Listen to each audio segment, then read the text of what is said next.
Oke, baik. Assalamualaikum warahmatullahi wabarakatuh. Pada video kali ini, saya akan share kepada teman-teman tentang materi perkuliahan dasar keamanan cyber. Sebelum saya menjelaskan materinya, saya akan memperkenalkan diri terlebih dahulu.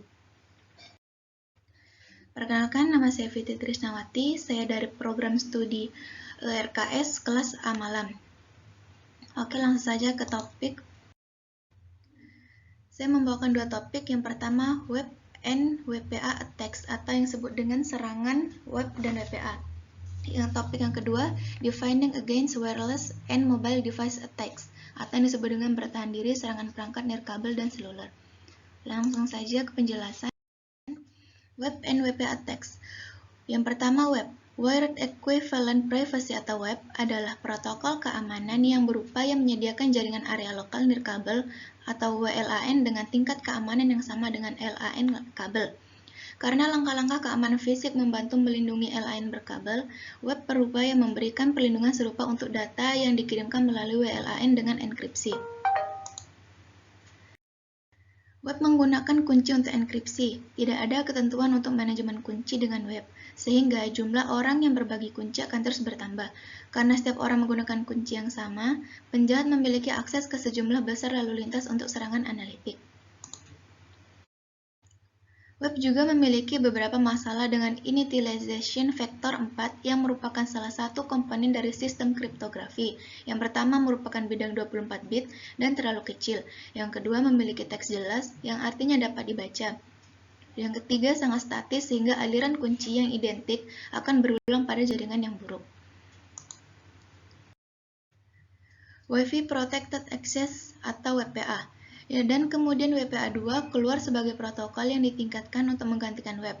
WPA2 tidak memiliki masalah enkripsi yang sama karena penyerang tidak dapat memulihkan kunci dengan mengamati lalu lintas. WPA2 rentan terhadap serangan karena penjahat dunia maya dapat menganalisis paket yang terjadi antara titik akses dan pengguna yang sah. Penjahat dunia maya menggunakan paket sniffer dan kemudian menjalankan serangan secara offline pada frasa sandi. Ini contoh di Netacat mengenai materi web dan WPA attacks. Oke, masuk ke topik yang kedua. Defending against wireless and mobile device attacks. Ada beberapa langkah yang harus diambil untuk bertahan dari serangan perangkat nirkabel dan seluler. Sebagian besar produk WLAN menggunakan pengaturan standar, manfaatkan fitur keamanan nirkabel dasar seperti autentikasi dan enkripsi dengan mengubah pengaturan konfigurasi default.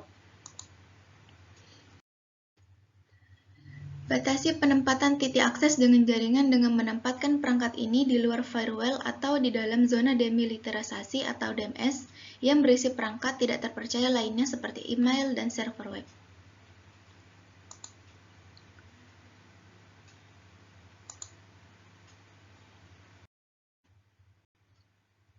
Alat WLAN seperti NetStumbler dan dapat menemukan titik akses nakal atau workstation yang tidak sah. Kembangkan kebijakan tamu untuk mengatasi kebutuhan saat tamu yang sah perlu terhubung ke internet saat berkunjung. Untuk karyawan yang berwenang, gunakan jaringan private virtual atau VPN akses jarak jauh untuk akses WLAN.